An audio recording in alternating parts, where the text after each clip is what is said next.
the one thing that this dude does is he looks to hit the ball out of the park. That is what he is going for. He's not looking for the status quo. He's looking to get, and he was very straightforward about this, that when you get to that next round of negotiations, he wants to have as strong a hand as possible, and expanding and getting actual name brands in football would do just that for him.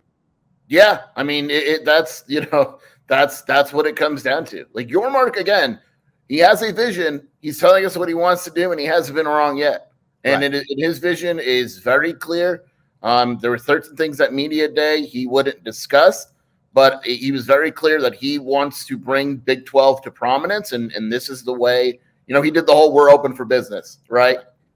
He's open for business. He wouldn't have said that if these weren't discussions. He's open for business. So let's also talk about it then. I want to get back into this a little bit when it comes to the Big Ten factor.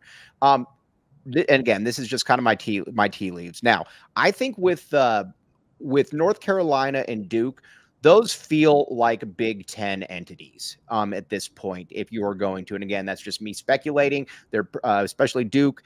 You're a really good academic program. And on top of that, you can run roughshod over that crappy basketball in the Big Ten. It does not feel at all to me like an SEC. It's and Big 12's obviously not going to be an option for that one.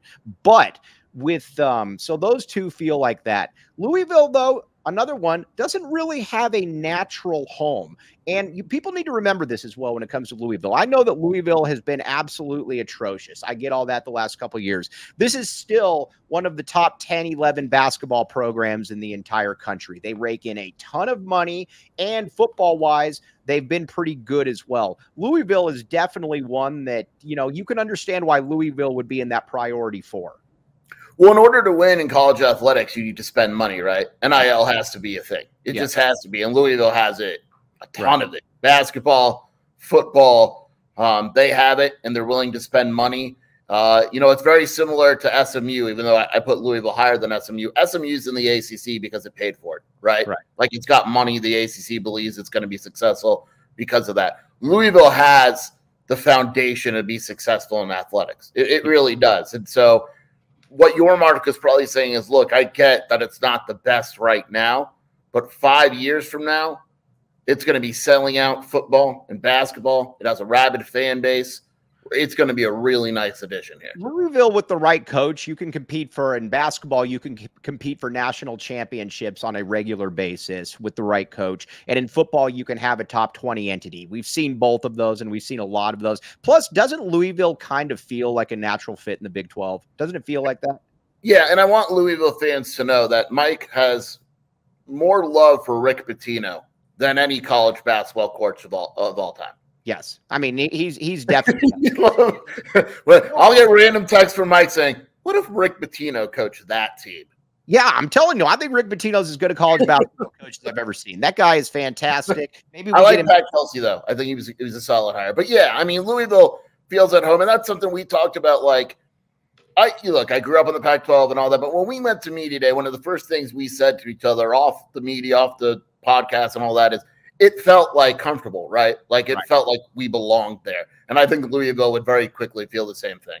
And the fan base was absolutely great. I mean, the fan base has been fantastic. I think that's where this is also kind of exciting because, again, you're going to a place where it just felt like we were there. You just kind of felt like everything was natural. And I think that's where it was kind of exciting with all of this. Now, let's get to Florida State and Clemson again, because they're obviously the what do you call it? And whatever that term is. All right. But when you get to Florida State and Clemson, it makes sense. Now, listen, I know here's what's going to happen. You're going to see this on Twitter, and I guarantee it. You're going to see people saying Clemson and Florida State, they view the Big 12 as being beneath them. I get all of that. You know what? Guess what?